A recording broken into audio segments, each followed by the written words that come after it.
बयनिबो सुबिदानि थाखाय गोजोनथाव खौरां लोगोफोर बिथांमोना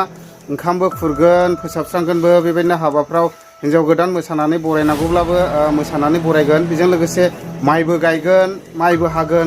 नानानथा रोखोमनि खामानिफोरखौबो बिथांमोना मावनो राजि आरोखि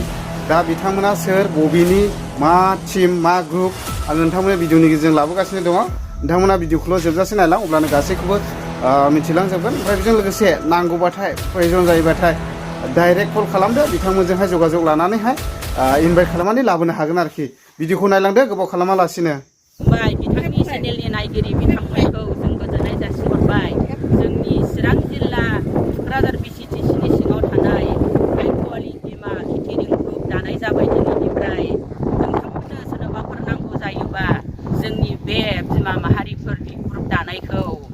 जोंनि बेसेबांनाखि खामानि जायो रायजो राजाफ्रा मिथिं दावथिंबा हाबा हुखा माइ गायनाय माइ हानाय जों गासिबो खामानिखौ जों मावहैजोबगोन स्क्रिनाव होनानै होगोन एसके ब्लक बिथाङा बेनि नाम्बाराव कन्टेक्ट होनानै होगोन जोंनि स्क्रिन नाम्बार होनानै होगोन बियो बे नाम्बारखौहाय नोंथांमोनहा नांगौ जायोबा कन्टेक्ट खालामहरनो हागोन दा नोंथांमोननि बे ग्रुपावहाय साबैसेसो मेम्बारफोर दं जेनेबा ग्रुपाव दङ 34 जन दङ जोङो टटेल 34 जन दं दा नोंथांमोनाथ' माइबो हागोन ने माइ हागोन जों मा खामानियाव नांगौ बे नाम्बाराव कन्टेक्ट खालाम ओमफ्राय माइबो गायगोन दा गोजोनथाव खौरां दा नोंथांमोना निस्सय खोनादों बे चिरां जिल्ला थुक्राझार BCTC सिङाव थानाय आइफवालि गामिनि माखासे मावनो दांनो गोरों आइजोफ्रानो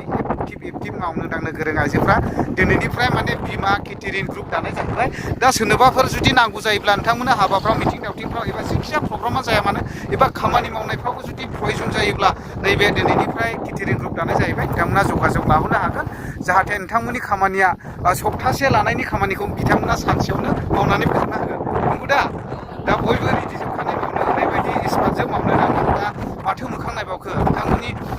नांगौ बायदिहाय नैबे केटारिं ग्रुपहाय जगाजग लाहरनो हागोन स्क्रिन नाम्बारखौ आं होगासिनो दङ दिनै आङो बे एसके ब्लक निउसनि फंबायनिसिम जोबोद जासिनाय थाबाय गिबियावनो दिनै चिरां डिस्ट्रिक्टनि सिङाव थानाय थुक्राझार BCTC गामि दिनै मोनसे बिमा माहारि केटारिं दानाय जाबाय बिथांमोना दानानै लादों आं जोबोद मोजां मोनदों बिथांमोननिसिम साबायखर थाबाय